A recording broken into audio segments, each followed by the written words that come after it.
Hello, and welcome to OvaryActive. I'm Dr. Rebecca Dunsmoor-Su. And I'm Dr. Amy Voedish, and we are your expert guides on the strange and often uncomfortable journey that is perimenopause.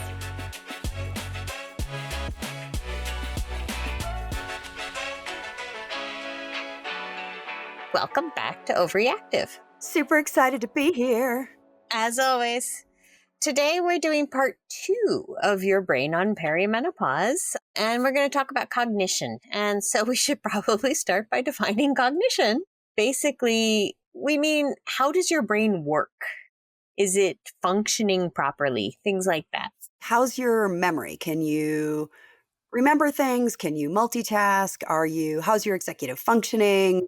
All of those sort of good things. That's kind of what we mean by, is your brain working? So Right. like we said, part 2 of your brain on perimenopause. I am perimenopausal. So you're seeing the theme right now of our show is brain fog. And so I'm basically probably going to be like, what was I trying to say? Or what did we just talk about, Rebecca? Yeah, that's okay.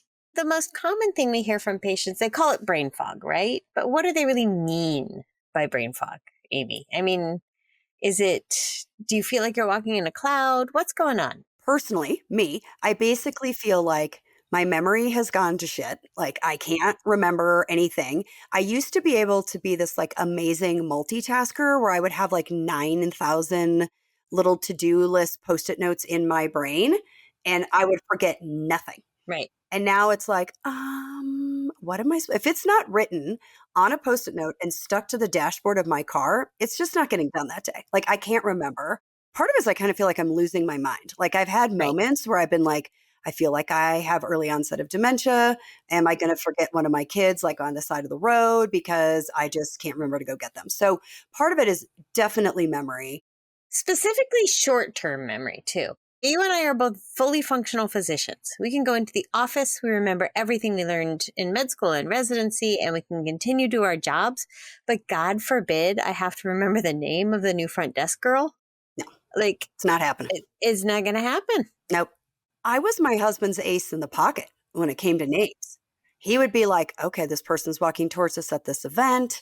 Who's this person? When was the last time we saw them? I'm like, can't tell you a name, but can tell you like a weird, obscure, like People magazine, esque worthy tidbit of information about them, but I can't tell you, he's just like, that is not helpful to me.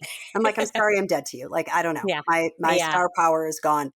My husband and I actually have a trick for that. So we both are really bad with names. So whenever we walk up to somebody, I'll usually right before we get to them, I'll say, I think I know them. And then he'll walk up and go, I'm Leonard. Who are you? Yep. And what's so embarrassing is I only used to have to hear people's name once. And now it's like I might meet them multiple times. And it makes me feel bad because I don't want them to think they're not important to me because they are.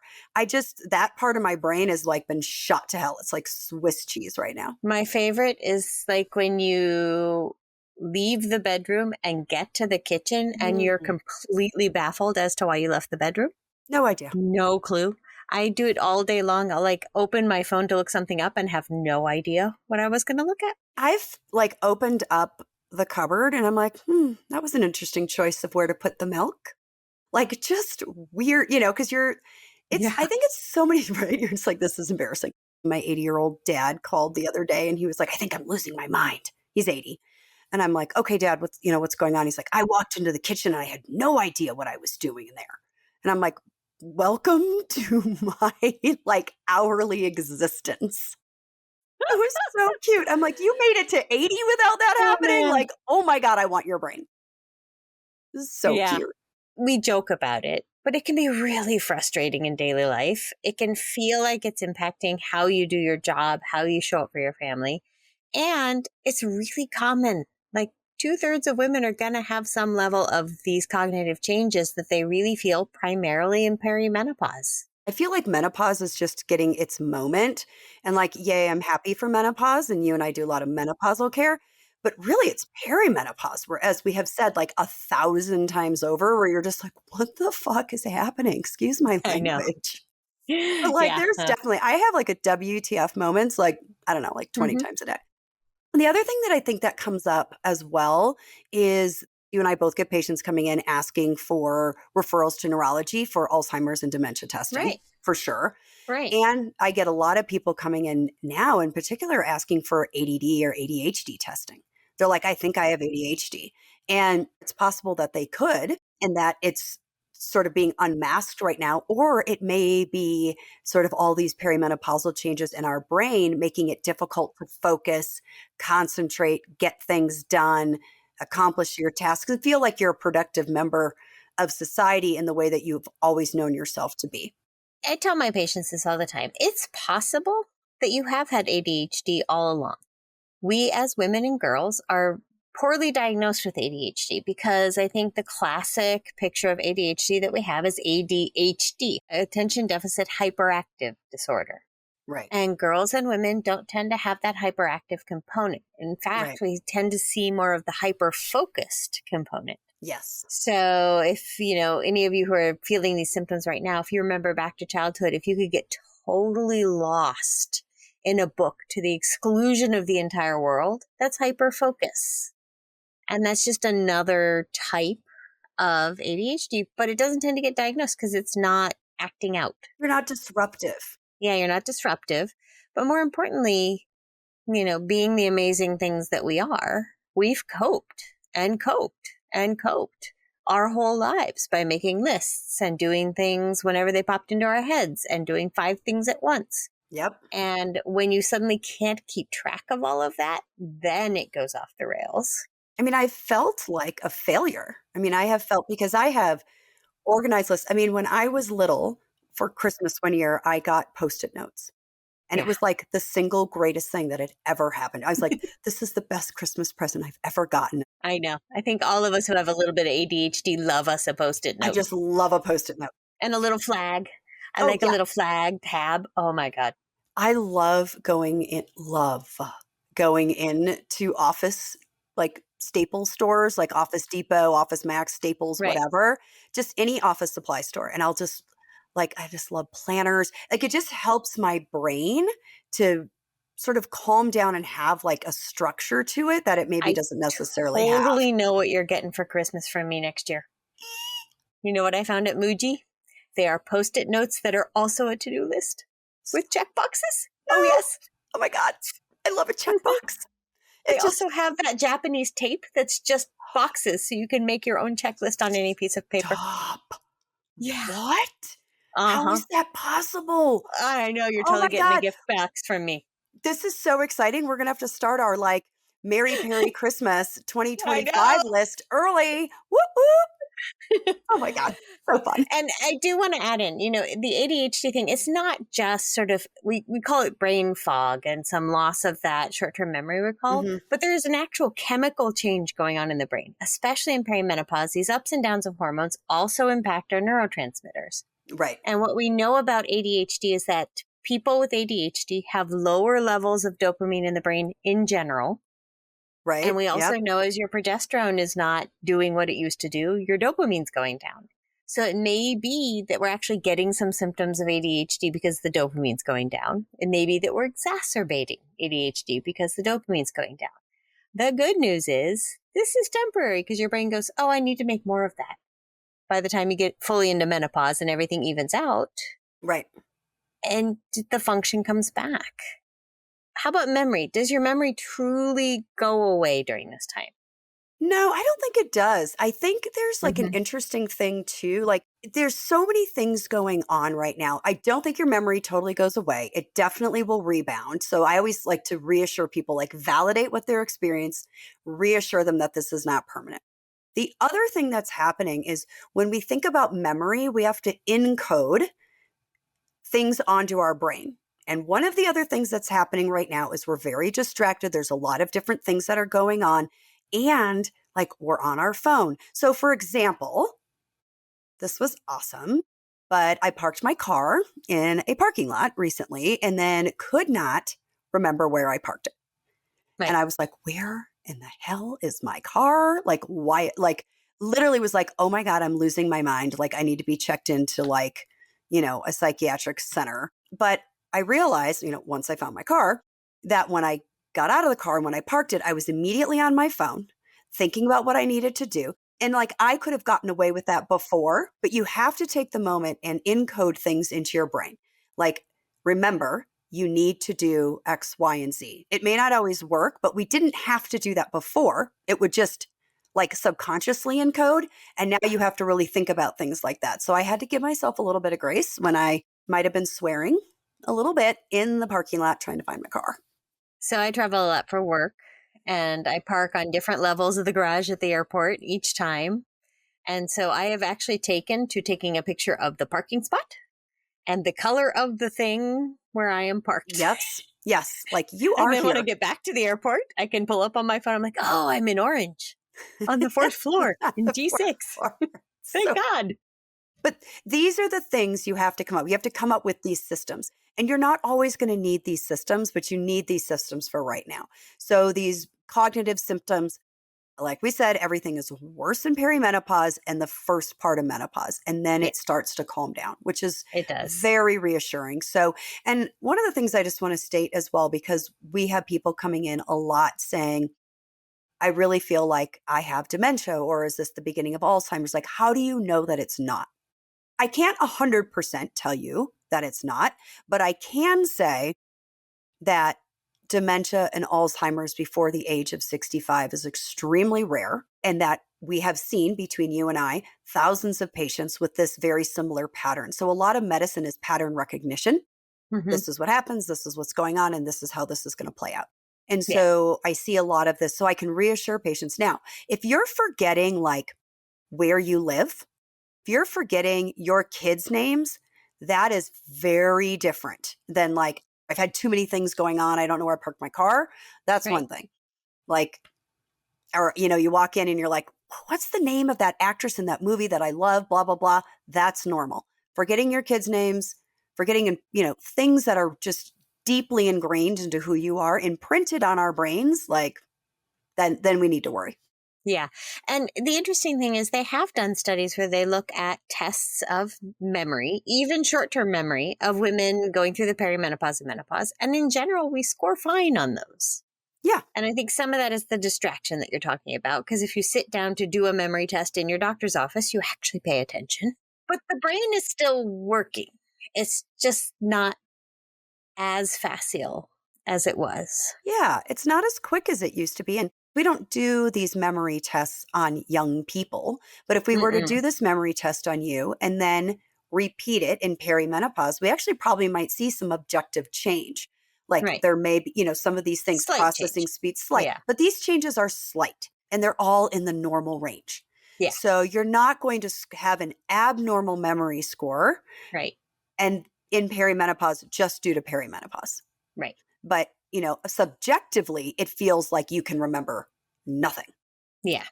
And I think the other thing that women often ask is it going to get worse or is it going to get better? And the answer is it's almost universally going to get better. And we have a lot of evidence to that point, right? Yes, we do. We have a lot of evidence. Yeah. So one of the biggest studies, and a study I love to quote, I think it's a phenomenal study. It's given us so much data about the menopausal transition over our lifetimes and our times as doctors, is the study of women's health across the nation, or the SWAN study. The SWAN study. They can see the cognitive change of perimenopause, but that it's limited to perimenopause, and actually you recover in full menopause and cognitive function returns. Which I think is very reassuring. It's the SWAN study, which we can talk about another time in detail. Maybe we'll do like great studies in perimenopause, but only you and I might think that's interesting. You know, I'll be like, but the SWAN study is an amazing study, and we have gotten so much really solid data from that. So I think people should be, you know, reassured, you know, that things will get better.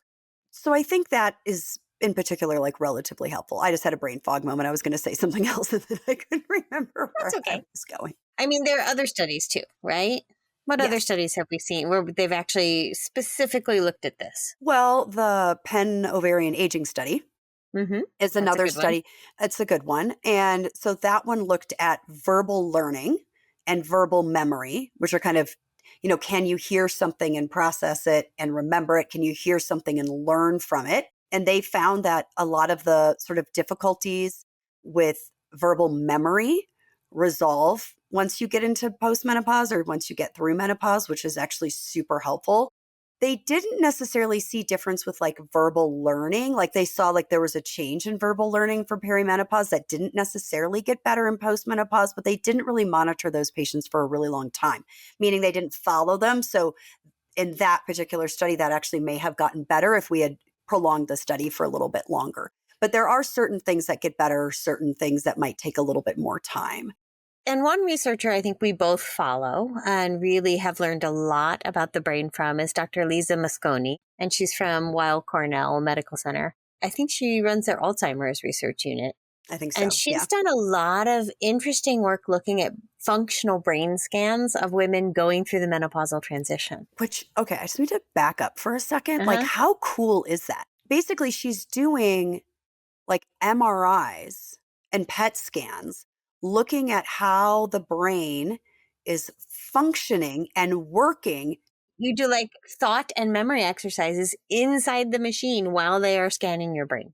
I mean, what the really what cool. right yeah, now? I know. Like, really cool. So interesting. And yeah. So the big thing that what I really appreciate about the work that Dr. Mosconi is doing is that we're trying to figure out sort of why this is happening, like literally what is happening at a neuron, like at the neurologic level, because we can say it's related to fluctuations in estrogen, but there's probably other things that are going on as well. So it's really cool that she is looking at, and she's in particular very interested in the menopause transition or perimenopause and kind of what's happening there.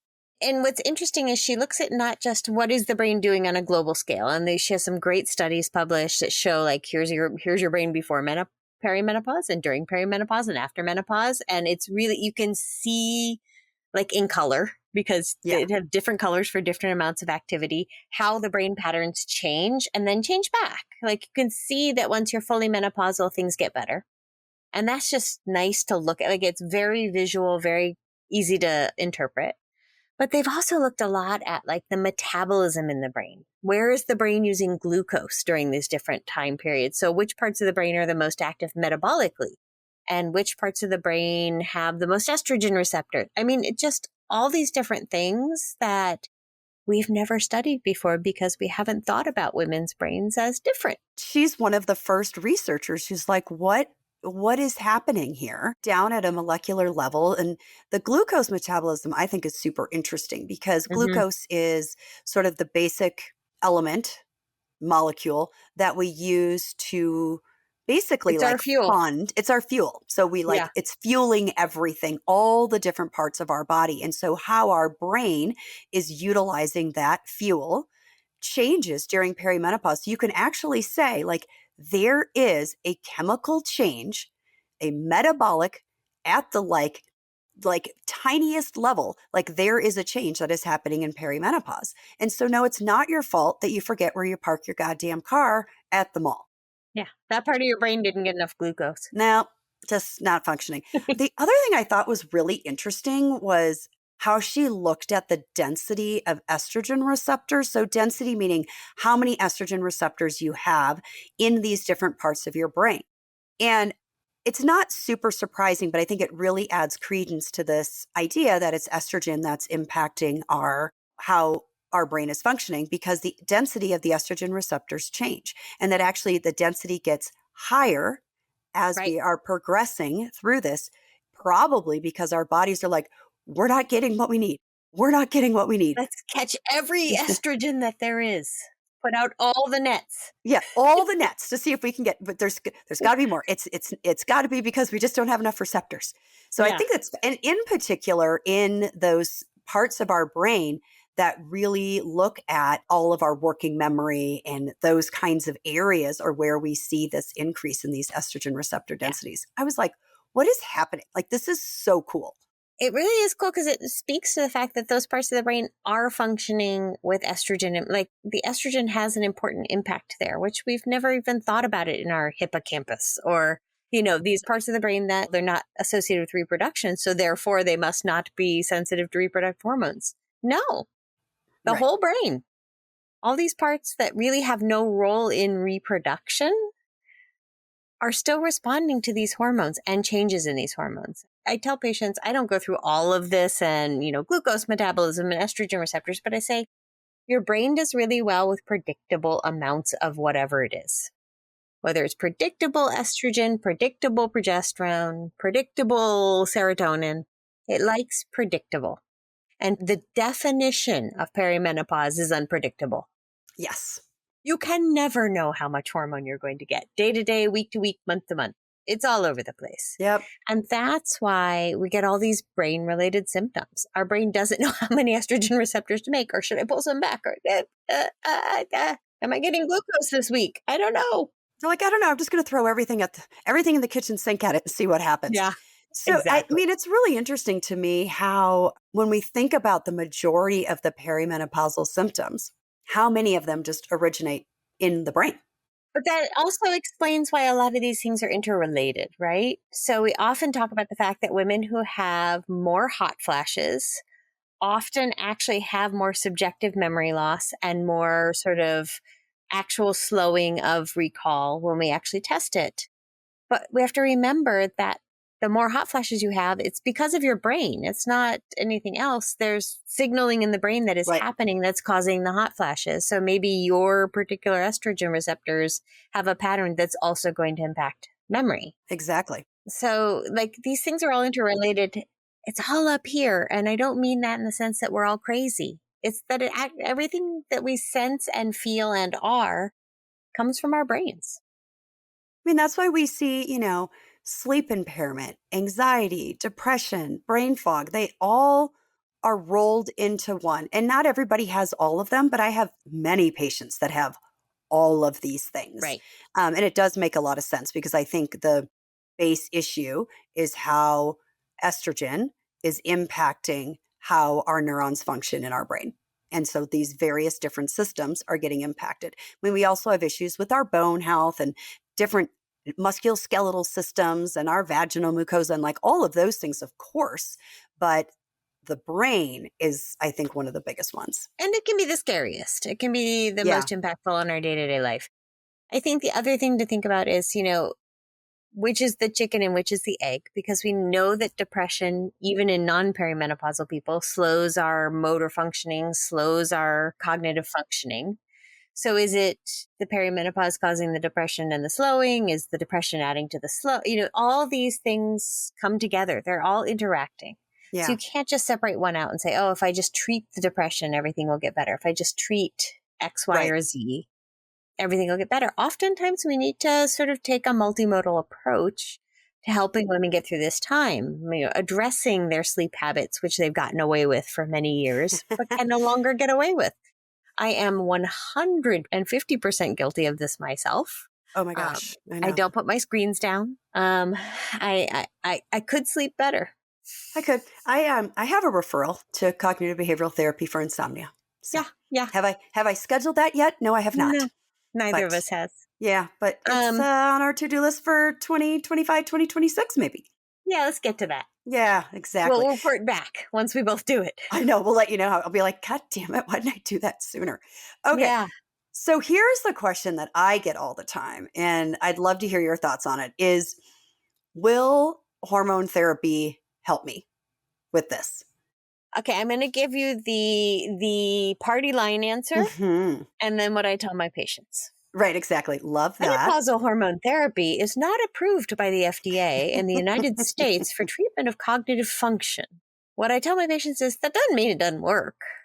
It just means someone has not presented the FDA with a randomized controlled trial that shows that it has benefit in this area. They don't have to. They can sell it without that because it's already approved for several things. Yep, exactly. So what I tell my patients is I see that many women get a lot of benefit from menopausal hormone therapy for this issue. Now, is that because we're directly treating the issue or we're treating the sleep and the depression and the hot flashes, which then leads to the memory getting better? I don't know. Yeah, and we don't know that. It doesn't work for everybody. For some people, it just doesn't help that much. And I have some folks where the hot flashes, the sleep, the anxiety, depression gets better quicker. Like that's the thing that they notice. And then it can be like at my second follow-up visit, they're like, yeah, the brain fog has gotten better. Finally gotten there. Yeah, Has finally gotten there. So it's not as quick to respond as the other ones I've that's noticed. true. And some of that is just bad habits we get into. Right. And then once we start to feel better, we go back to our crappy habits, you know, and you're like, um, stop overscheduling yourself. Like, Yeah. doesn't Well, help. yeah. Not that we know anything about that. No, And there's nothing. some pretty significant, I mean, shockingly, everyone who's listening to this podcast will be shocked by my statement saying there hasn't been a lot of research done on this in women. Like, and I guarantee the next 4 years, there's not going to be a lot Gonna be a more. whole lot, you Yeah. know. Now, I think we've learned all we're going to learn for a real long time. Yeah. So there are some, I would say, some real gaps in the scientific data proving what you and I see in our practice. And again, it would be wonderful to identify who's going to respond well and who's not. I think we just don't know.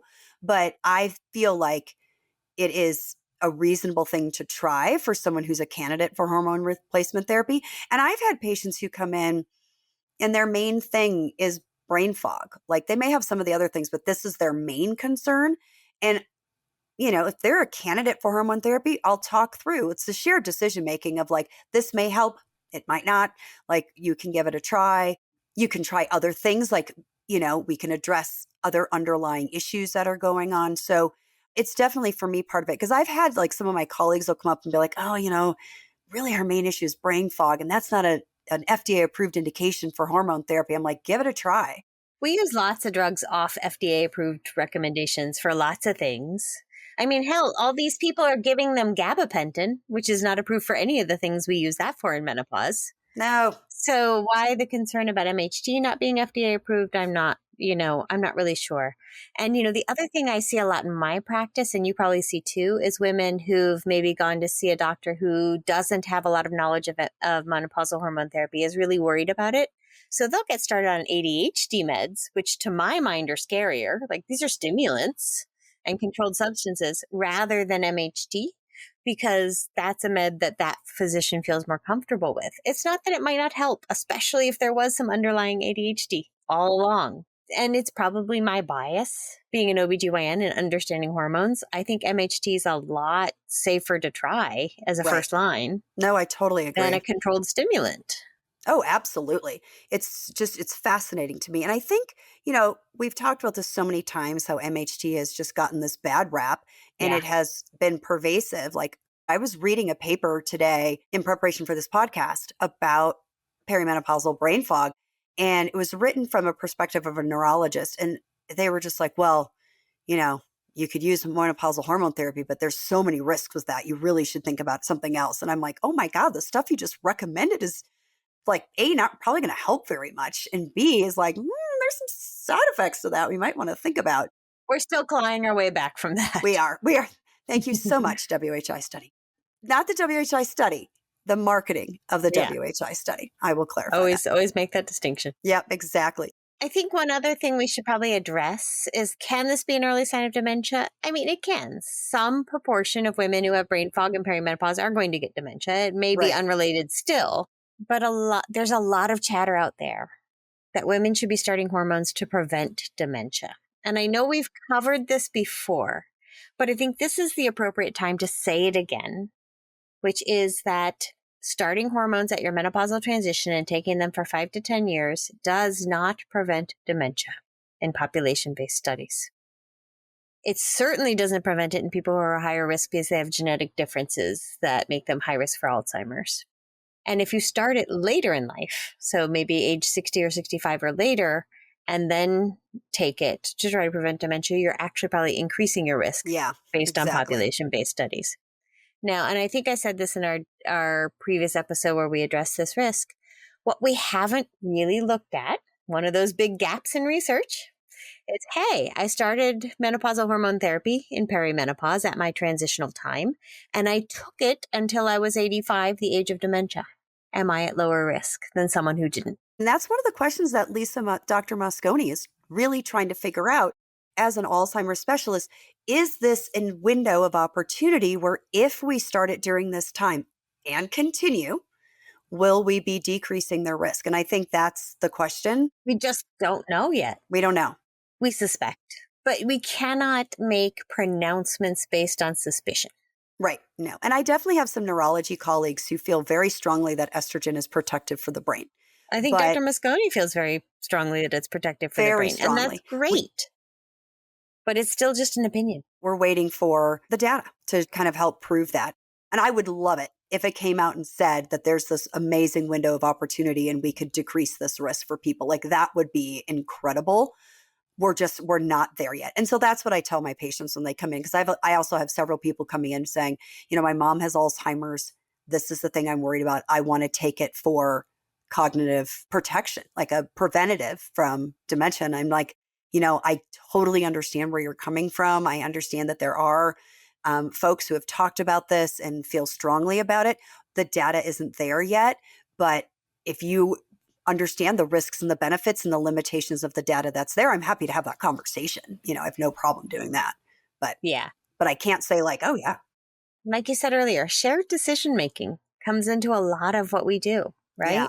Yep. We spend a lot of time counseling women on all the risks, all the benefits, what we do know, what we don't know, debunking myths that are out there, not because we want to sound like, oh, we know everything and other people are stupid, but because we genuinely believe women deserve good information. They deserve the facts. What they do with those facts is entirely up to them. Like I tell innumerable women every year that taking the Prevagen from the TV is not going to protect their cognitive health. They don't listen to me. That's fine. They're probably just spending money on jellyfish ground up. I don't know, whatever it is. I mean, even my own mother doesn't listen to me. She takes that. So I know. Well, the tears of unicorns can be magical. Tears of unicorns probably not going to hurt you. But at least I feel good that I've said, that's probably not helping you if you don't want to take it. And if they choose to take it, that's fine. They've heard both sides. You get to make your own decision. But I feel good that I've given you true facts, at least those that we know now. I think one of the things you and I both see is that science is tough because facts sometimes change. Because we continuously test hypotheses and we continuously look for more information. And I think that makes it feel untrustworthy. Like, well, 20 years ago, we said this was going to cause me cancer, and now you're saying it's not. The answer is we have more facts now. Yeah. We can make a more nuanced counseling point or a more nuanced risk assessment based on more facts. But that's hard to explain. Standing up and saying, I'm selling you the supplement. It does everything you want it to do, and nobody's looking over your shoulder is a lot easier. I like to say you don't throw good money after bad. Like it's one of my expressions, but also I got to tell this story. Okay. I was in med school talking to some dipshit. I'm sorry. I just have to say it. Some guy about choosing to go into OBGYN. And this moron says to me, well, everything you need to know about obstetrics and gynecology has already been written. There's nothing more to learn. So like, if you just want to have a career where you're not going to learn anything new, then by all means go into OBGYN. And I just looked at this guy. I'm like, what the hell are you talking about? What the fuck, dude? What the fuck? So sorry, I think it's going to have the beep machine out for this whole episode. Yeah, so much editing. There's a lot of it here. And I just was like, what? And I literally was just thinking about this on my walk today. I was like, what a dumbass. And, but because there's so much that changes and we've learned, and what I learned 25 years ago, oh God, however long it was in medical school, 22 years ago. 25 years. And where we're at now, it's just evolving. It's just a constantly totally evolving thing. Yeah. And you make different decisions. Well, especially what's so funny about that statement from him then is that was back before we even recognized that women were needed to be separately studied. Like we hadn't done any of this research. Right. You mean you can't still treating them like small men. You can't apply dose down. Everything. They're a little bit smaller. Tiny.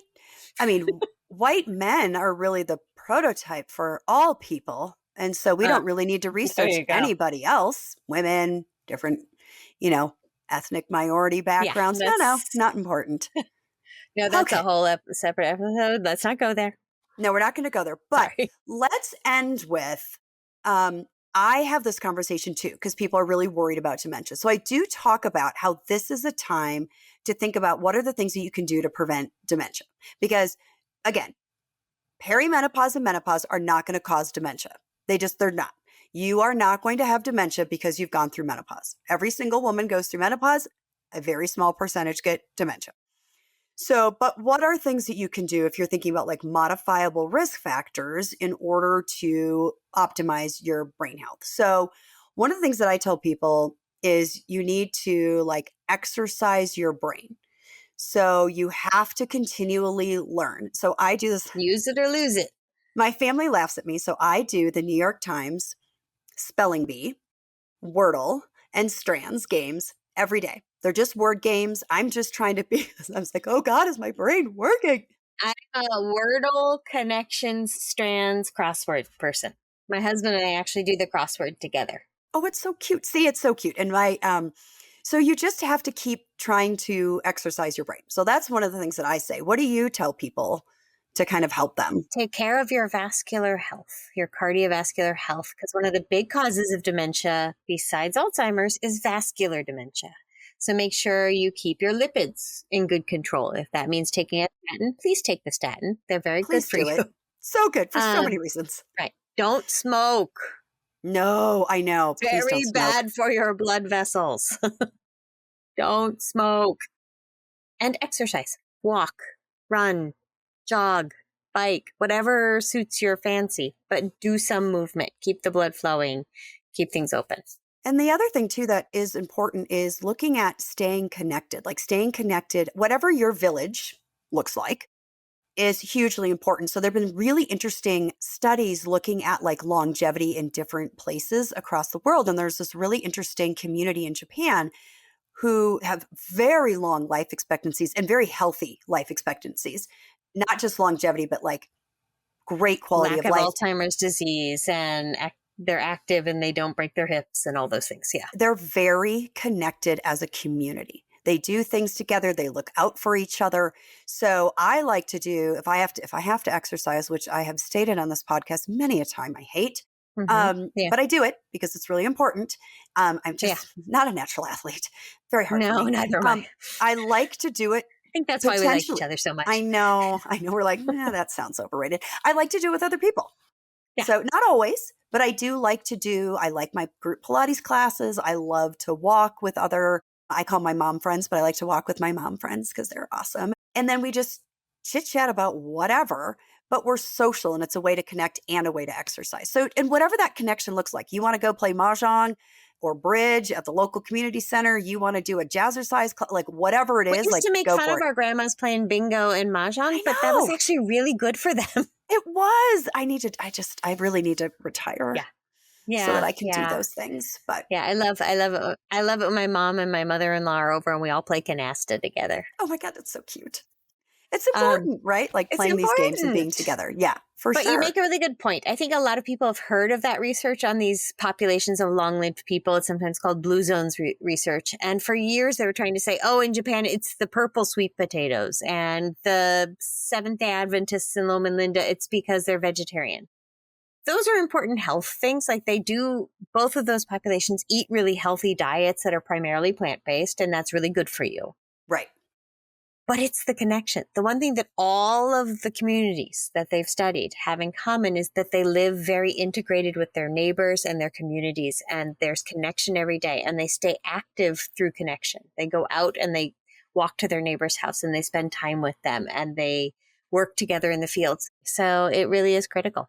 Yeah. I think we have beaten this one into the ground, Amy. I think we have. I think it's time to wrap it up. So what are we talking about next week? It's Your Brain on Perimenopause 3, isn't it? Part 3. Yes, a trilogy. I'm interested. A trilogy. We're going to talk about sleep. So important. I'm super excited, actually. So I'm important. excited about it. And we're going to have a guest star for that. We're going to have a sleep doctor on with us because we know a little about sleep. And she knows a lot about sleep. Yeah. We are not sleep experts, but we are learning. And I'm really excited about this. I think I'm going to learn a lot. I think we all will. Yeah, exactly. And I'm loving we're starting to get some more guests on the show. I know. Which is great. We have some coming up. So we'll just tease you with that. I know, exactly.